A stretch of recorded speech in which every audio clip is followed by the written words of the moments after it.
Bonjour et bienvenue dans ce 6e épisode de Bref de comptoir.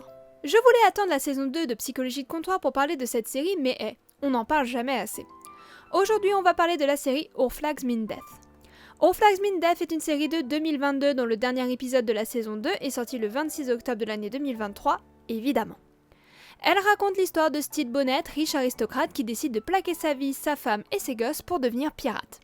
En chemin, il croise Blackbeard avec qui il va commencer à naviguer et qui sait, peut-être plus. Nous allons nous intéresser à un de mes personnages préférés de la série, Easy Hands. Et malheureusement, si vous n'avez pas vu la saison 2, vous allez devoir vous arrêter là car je vais spoiler toute la saison. Genre tout. De A à Z. Maintenant, va-t'en! Donc, Easy Hands. Easy Hands dans la saison 1 est la figure antagoniste de la série. Toutes les décisions qu'il va prendre seront dans le but de mettre Stede sur la touche ou de le séparer de Edward Teach par tous les moyens. Quand il y arrive, il se rend compte que l'influence de l'homme sur Blackbeard l'a déjà changé et il le pousse à réveiller le Kraken. Toutes les décisions qu'il a prises dans la saison 1 vont détruire Edward qui, dans son processus d'autodestruction, va à son tour détruire son équipage, y compris Easy. Ce dernier va se rendre compte du mal qu'il a fait et va commencer à changer, le tout dans un trope extrêmement connu du cinéma et des séries, l'arc de rédemption. Je hais l'arc de rédemption. Et vous allez vite comprendre pourquoi. Easy se rend compte des dommages que lui et Stede Bonnet ont fait sur Ed.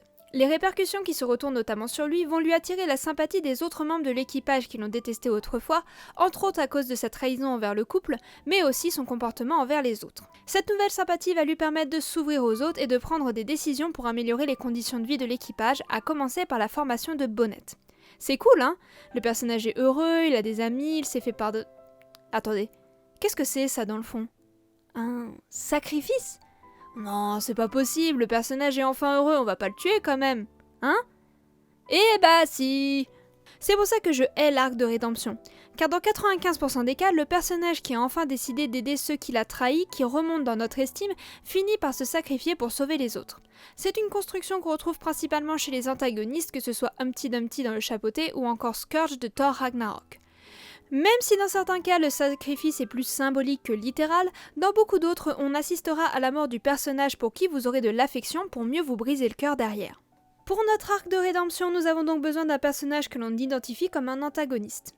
Il va prendre plusieurs décisions plus ou moins graves qui vont blesser émotionnellement ou physiquement des personnages d'un entourage plus ou moins proche.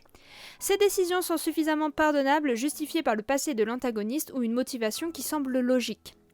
Le personnage va ensuite regagner la confiance des héros, le cœur des spectateurs, avant de se sacrifier pour le bien commun.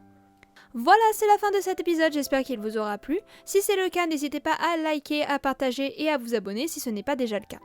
On se retrouve normalement la semaine prochaine pour une nouvelle vidéo, et d'ici là, je vous souhaite un bon mois de novembre. Ciao, bye bye!